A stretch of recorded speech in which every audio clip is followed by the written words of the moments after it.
नमस्कार। ऐ लोगों,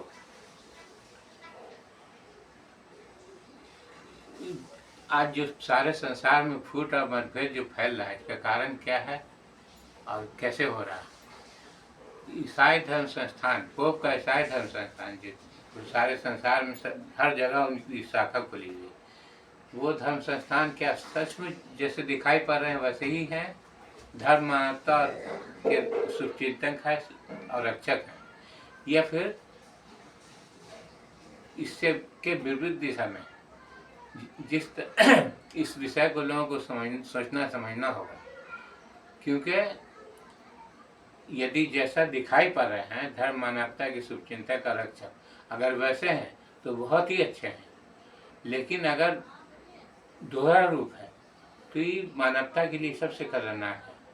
इस विषय का लोगों को चिंतन करना चाहिए और सही सच्चाई को समझना चाहिए। संसार के सभी देशों के धर्म, शिक्षा, चिकित्सा और समाज सेवा के माध्यम से हर एक विषय से जुड़ने का माध्यम बना करके और हर एक इलाकों में पहुंचकर अपने प्रभाव को बढ़ाते रहने का माध्यम बनाए हुए ईसाई धर्म, पोप का ईसाई धर्म संस्थान क्या सचमुच धर्म संस्थान है, या धर्म के विपरीत दिशाएं मुड़ करके राजनीतिक शैतान है? जिस तरह से हाथी जो होता है उसका दांत दिखाने के लिए खुद अलग है और खाने वाला दांत अलग है, क्या वैसे ही है? इस विषय को सोचना समझना होगा लोगों को कि पोप का ईसाई धर्म संस्थान, रोमन कैथोलिक चर्च के से जुड़े लोग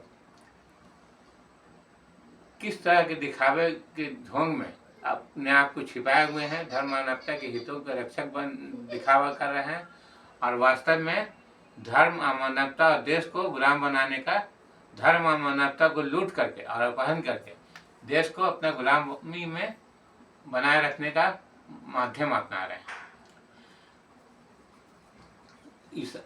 ईसाई धर्म शिक्षा को, ईसा मसीह के पवित्र शिक्षा को अधर्म में बदल करके ऐसा नीति नियम चला रहे हैं जिससे सिर्फ राजनीतिक स्वार्थ है, सांसारिक सफलता और देश पर अपना शासन करने का उपाय कर रहे हैं, जिसके लिए शिक्षा, चिकित्सा और समाज सेवा के माध्यम बनाए रखकर एक तरफ तो धन और संपत्ति और मान सम्मान बटोर रहे हैं, दूसरी तरफ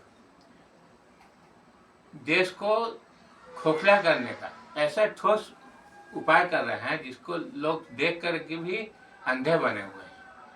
सबसे पहला माध्यम तो ये कर रहे हैं वो लोग कि मतलब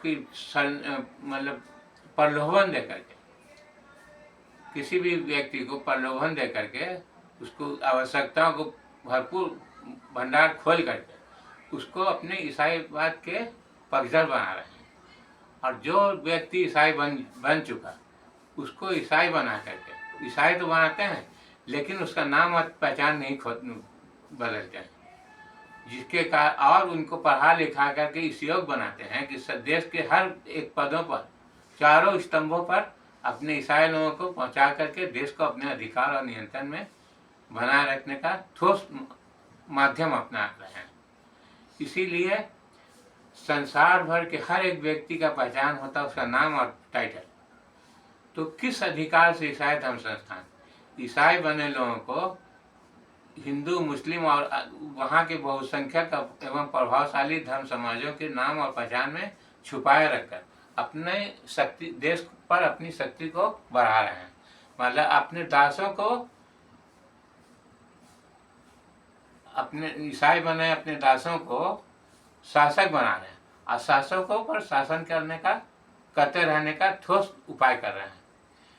नंबर एक तो ये हो गया, और दूसरा नंबर, ईसाई धर्म संस्थान के लोग किस अधिकार से हर देशों के अनेक धर्मों के विभिन्न धर्म संस्थाओं में ईसाई अधिकारियों को सम्मिलित कर रहे हैं? इसका उद्देश्य क्या, किस अधिकार से कर रहे हैं? ये दोनों माध्यम जो है संसार भर के सभी धर्म और देश के लिए कितना घातक है, कितना खतरनाक है, इस विषय को लोगों को समझना होगा। भारत में सरकार के द्वारा दिखाया जा रहा है कि भारत में ईसाई आबादी 2% से भी कम है, जबकि सच्चाई है कि 30 से 40% के बीच में ईसाई धर्म समाज अपनाए लोगों का आबादी है, और भी वो धर्म समाज सबसे अधिक संगठित है। तो परिणाम क्या होगा हमारे देश का? देश तो हमारा है, लेकिन हम खुद अपने देश से बेदखल हो जा रहे हैं। कई राज्य ऐसे हैं जो ईसाई बहुल इलाका बन चुका है और ईसाईवाद का शासन चल रहा है उन राज्यों पर। अब सरकार दिखावा कर रही है कि 2% से भी कम आबादी है। तो इस आबादी को जब तक खुलेआम मतलब उसको जनता के सामने नहीं लाया जाएगा तो समस्या का समाधान नहीं होगा।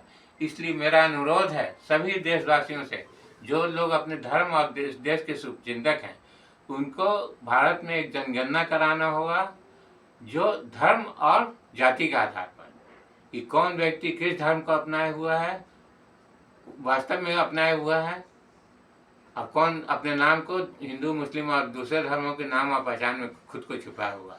इसको कठोर रूप से इसका अध्ययन करना होगा। ऐसा सिस्टम बनाओ कि हर एक व्यक्ति सही सूचना दे कि वो किस धर्म को अपनाए हुआ है।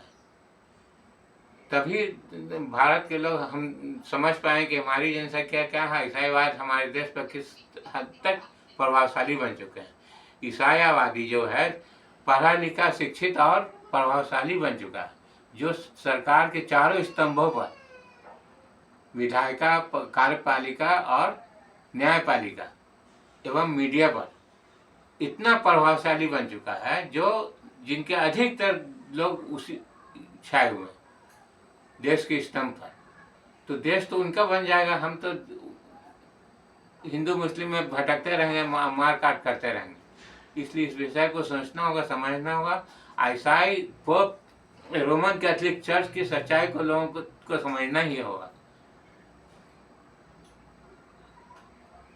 और जब तक नहीं इस विषय पर ध्यान देंगे, देश में एकता, अखंडता और शांति सद्भावना स्थापित नहीं हो सकता। मेरा चैलेंज है इस बात का। इसलिए देश के निवासी जो लोग अपने देश और धर्म से प्यार करते हैं, उनको इस सच्चाई को सामने लाने का उपाय करना होगा, और हम जो बता रहे हैं इसको अपनाना होगा।